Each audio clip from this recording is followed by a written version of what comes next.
Many NFL pundits considered the Pittsburgh Steelers a match made in heaven for tight end Jonnu Smith.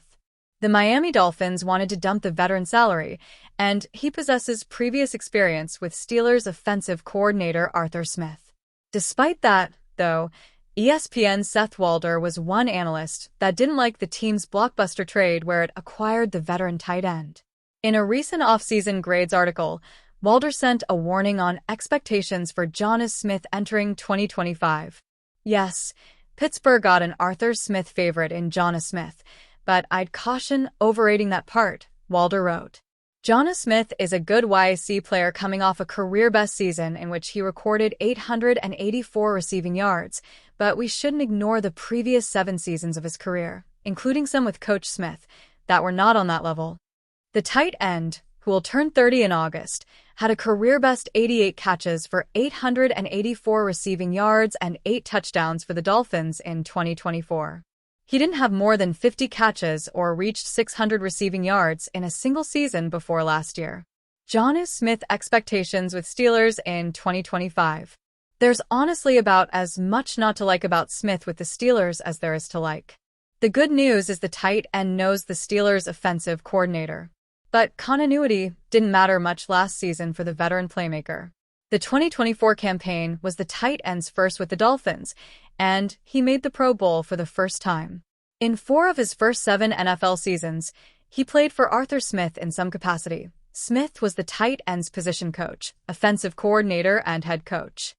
Despite that continuity, Jonnu Smith never made the Pro Bowl before 2024. The tight end's success may have come last season in Miami because of the Dolphins' 2 vertical deep threats Tyreek Hill and Jalen Waddle. The Steelers have DK Metcalf, but no other threat as potent as Hill or Waddle. The Steelers may have hoped Smith will help in that area and be an outside receiving threat at times this season. But if Smith needs opposing defenses to be focused on multiple other pass catchers to find room in opponents' secondaries, that might not come as easy for Smith in Pittsburgh as it did in Miami. Steelers T depth entering NFL training camp. Walder appears not to like the idea of Smith repeating his statistics from last season. While that prediction makes sense, Smith doesn't need an 800-yard campaign to be successful in the Steelers' offense. Pittsburgh will likely try to deploy a run-first offense again as it did in 2024. Smith also has multiple tight ends he will be working with in Pittsburgh. Pat Freiermuth likely remains the team's top tight end. The organization also still has high hopes for Darnell Washington. Connor Hayward and J.J. Galbraith are 2 other tight ends that could be depth contributors as well. During his most recent season with Arthur Smith, Jonnu Smith had 50 catches for 582 yards and 3 touchdowns. It's difficult envisioning the Steelers not being pleased with that kind of production if the tight end had a similar stat line in 2025. Earlier this month, the Miami Dolphins and Pittsburgh Steelers made a blockbuster trade that swapped star cornerback Jalen Ramsey for All-Pro safety Minkah Fitzpatrick, among others. Since the trade, everyone has had an opinion on players and teams and where they stand. The most recent reaction to the trade came from former Steelers quarterback Ben Roethlisberger. The Steelers legend gave his breakdown of Minkah Fitzpatrick and hit on 3 key points on his Footballin' with Ben Roethlisberger podcast. Roethlisberger went into depth on the narrative around Fitzpatrick's lack of production over the last couple of years, as that may have factored into the Steelers' decision to trade the former All-Pro. The retired quarterback first mentioned that there are always things going on outside the game of football that people on the outside don't know about, and that may have contributed. I know that there had kind of been some talks in the last year, maybe call it 2 years, that just maybe lack of production. People talked about lack of interceptions, the lack of splash, the big play wasn't there for Minkah the last year or 2, and so it kind of felt like, okay, they weren't real, like maybe happy with it, but I didn't think that it got to this point, right? Roethlisberger said. And I had heard some things that didn't Minkah have a little one or something. I thought there was something at home going on. Those are rumblings, but are those rumblings outside the building or in the building? Just cause the radio talks about it, or the talking heads on TV, radio, doesn't make it legit. I would say that was a big one. However, Roethlisberger continued by defending the former Steelers safety. Fitzpatrick played at an All-Pro level in 2 of the 3 years prior to his slip in 2023 and 2024. He led the league in interceptions in 2022 and accumulated 299 tackles and 29 passes defended between 2020 and 2022. Fitzpatrick's number only seemed to dip in the last 2 seasons because he had played so well the years prior. He was still named to the Pro Bowl in the previous 2 seasons. But my counter to the lack of production, if you will, for him was it's kind of a twofold. If you're going to compare him to a bar he set a couple years ago where he was doing everything, he set his own bar really high, right? He's a leader back there, Roethlisberger said. Now, there were some rumblings that maybe there were some mistakes. Now, whether that's by him or he was noticing other people making mistakes, whatever it is, again, we're not in the ropes, inside the lines, we don't know. But he set a bar really high, all-pro. Those are expectations you have to do every year.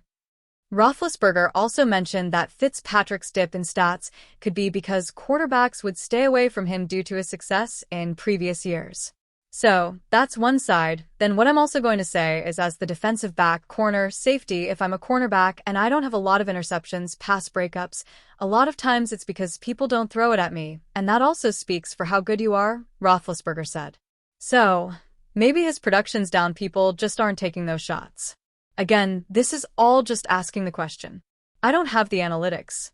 Maybe the analytics or the stats say that he has given up more big plays on him than we've seen. I don't know that. But I'm just throwing that out there. Maybe it's because people aren't taking the shots at him, you know? The last point Roethlisberger brought up was the switching of positions and Fitzpatrick's movement within the Steelers' defense.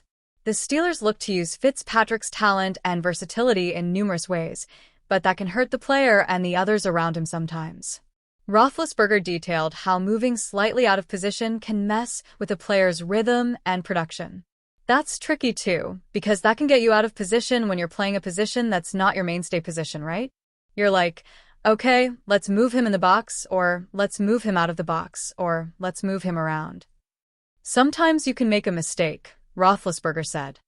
If you go from a free safety to a strong safety, that'd be like me taking an outside receiver that's like an outside X, which is usually the single receiver side, where he knows he's doing this over and over, and we ask him to do something, and he's doing this.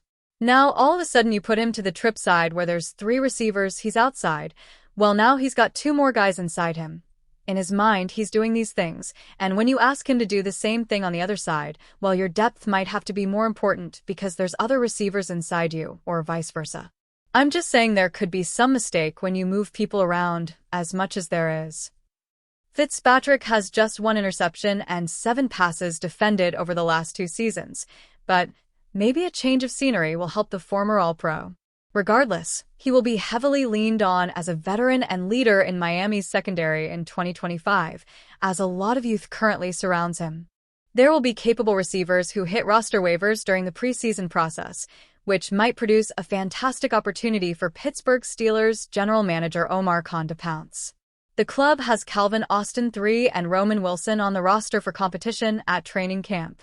If neither option proves their worth, expect Khan to remain active as he attempts to land an upgrade before Week 1. Either team in New York makes sense as a possible target to poach a receiver, but the New York Jets make the most sense. Aaron Rodgers was with the club last season, and they have some clear options who would transition well to Pittsburgh. Khan is seeking a potential upgrade at training camp, and New York offers the perfect opportunity. Both Allen Lazard and Malachi Corley could make the most sense as expendable options for the Jets. With a new coaching staff in charge this year, certain players might not stand out as much as they did under the previous regime.